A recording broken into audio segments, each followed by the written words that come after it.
तो दोस्तों नमस्कार, स्वागत है आप सभी का स्टार्ट एंड भोजपुरी के न्यू वीडियो में। कैसे हैं आप लोग? क्यों?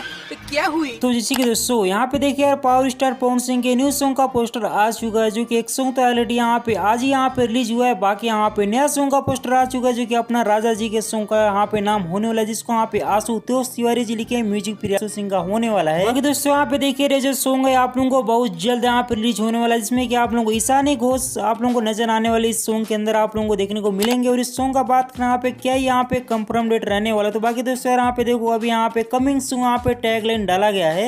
बहुत अच्छा लगेगा। तो ये दोस्तों बहुत यहाँ पे मजा आने वाला है। अभी आप लोग वेट कर लीजिए, क्योंकि सॉन्ग आप लोगों को बहुत जल्द यहाँ पे देखने को मिल जाएगा। हो सकता है यार कि देखो इसका कल तक यहाँ पे ऑफिशियल बैनर भी आ जाए, ऑफिशियल यहाँ पे जानकारी भी आप लोगों को बता सकता हूँ। देखो यार कल ही आप लोगों को सारा जानकारी यहाँ पे मिल जाएगा। तो चलिए दोस्तों यार यहाँ पे अभी के लिए बस यहाँ पे इतना ही, मिलते हैं और यहाँ पे एक और नई वीडियो के साथ। तब तक के लिए यहाँ पे दोस्तों यार बाय बाय, अपना ख्याल रखिए। जय हिंद, जय भारत, जय भोजपुरी।